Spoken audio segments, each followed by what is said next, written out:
Bonjour, Madame Srinivasan. Bonjour. Du côté des immigrants et des réfugiés, raconte-nous comment ça se fait sentir ce discours politique qui attribue la crise du logement à l'immigration. Oui, merci. C'est vraiment pour le Conseil canadien pour les réfugiés très, très préoccupant de voir les politiciens et aussi les gens dans les médias avec un discours pour les réfugiés et les autres nouveaux arrivants disant créer ou aggrave la crise du logement.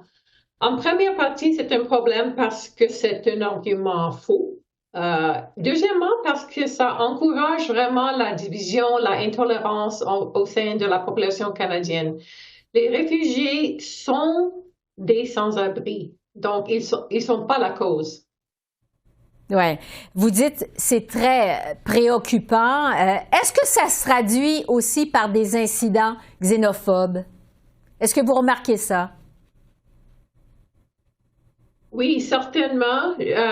Je suis certaine qu'il y a des gens, soit les étudiants internationaux ou les réfugiés, qui ont encore plus peur pour faire des propositions pour avoir, par exemple, un appartement. Il y a déjà un racisme qu'on connaît bien au Canada, dans toute région du Canada, mais quand il y a un environnement où les politiciens soulignent le fait que nous avons trop de ça ou on a plus d'espace pour les réfugiés. Ça va causer certainement des événements très négatifs dans la vie directe des réfugiés ou les étudiants internationaux. Ouais. Donc, nous, au CCR, on ne travaille pas auprès directement des clients comme ça, mais c'est clair de nous en conversation avec nos membres que c'est un peur très, très réel. Hmm. Euh, Ici à Ottawa, il y a le chef conservateur, M. Poilievre, qui dit que c'est mathématique que le nombre d'immigrants qu'on reçoit au Canada doit être lié au nombre de logements qu'on bâtit chez nous. Qu'est-ce que vous pensez de ça? Ben, le CCR, par exemple, nous ne sommes pas une organisation de politique de logement, mais c'est très clair auprès des experts que cette très simple analyse de l'offre et de demande, ça suppose que les marchés fonctionnent pour fournir des logements aux personnes à faible revenu, par exemple, ce qui n'est pas le cas. Il y a des experts comme David Helsinki, professeur à l'Université de Toronto, qui affirment que le manque de logements accessibles ou le manque de logements abordables est dû à d'autres facteurs. Donc, la réduction du nombre de réfugiés ou le nombre d'étudiants internationaux ne garantit pas du tout un parc de logement plus abordable. Donc, nous ne pouvons pas reprocher aux nouveaux arrivants des décennies d'inaction en termes d'investissement en matière de politique de logement et de blâmer les nouveaux arrivants. On a, par exemple, au Canada, seulement 4% du parc de logement qui sont des logements sociaux. Voire, par exemple, au Royaume-Uni, ils sont à 17%. Donc, c'est vraiment des années de choix de politique en termes d'investissement. Et même si on enlève des nombres de nouveaux arrivés, ça ne garantit pas parce il y a beaucoup de monde qui n'a pas assez d'argent. Les marchés ne répondent pas à leur intérêt. Donc, il y a besoin d'une intervention plus dédiquée du part des gouvernements municipaux, provinciaux du niveau fédéral. Donc, ces simples exercices de l'offre et demande ne fonctionnent pas. Ouais. Donc, pour vous, il n'y a pas de lien de cause à effet entre immigration et cause du logement, pour être clair, là. Non, absolument. Et pour nous, la diminution récente du soutien du public en termes de l'immigration n'est pas vraiment un résultat de l'interaction avec les réfugiés ou les immigrés. Donc, on ne voit pas un changement d'un appui public en termes de valeur.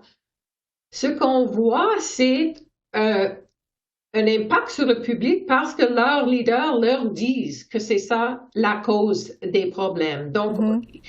Là, c'est vraiment l'obligation éthique et morale des leaders de voir comment expliquer ces choses. Mais l'augmentation massive des prix de logement et des loyers n'est pas proportionnelle de tout à l'augmentation de l'immigration. Donc, c'est une réponse fausse qui cause des, des dangers sérieux, non seulement pour les individus réfugiés et les immigrants, mais en termes de l'impact sur l'opinion publique au Canada. Ouais. Est-ce que vous pensez que ce discours qui lie immigration et crise du logement, ça pourrait créer de l'incertitude pour ceux qui veulent immigrer au Canada ou venir s'installer ici comme réfugiés?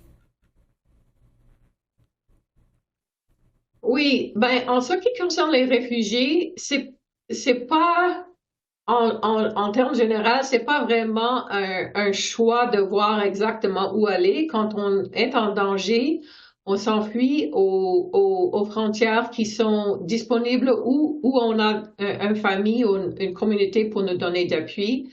En termes d'immigration et d'étudiants internationaux, je crois que oui, vraiment, nous avons une réputation importante globale comme un pays qui est prêt à donner une réception chaleureuse, à donner un bienvenu aux étudiants et aux réfugiés. Donc, on diminue cet appui à nos périls. Notre économie, notre société est beaucoup enrichissée par les nouveaux immigrants. Donc, c'est un voie dangereux pour nous d'encourager cette façon de penser. Oui. On voit les impacts dans les États-Unis, en Europe, et c'est très précieux ce qu'on a déjà au Canada. Donc, il faut pas risquer tout ça parce qu'on cherche des gens à blâmer. C'est vraiment une responsabilité des gouvernements de prendre des étapes pour changer leur niveau d'investissement et leur plan, leur niveau de coordination avec les autres niveaux de gouvernement pour assurer que nous avons l'infrastructure et les services disponibles. Et ça va prendre du temps. C'est pas la cause des gens qui sont arrivés à court terme, par exemple. Et avoir un discours plus nuancé. Madame Srinivasan, merci beaucoup. Merci de votre temps. J'apprécie beaucoup. Merci.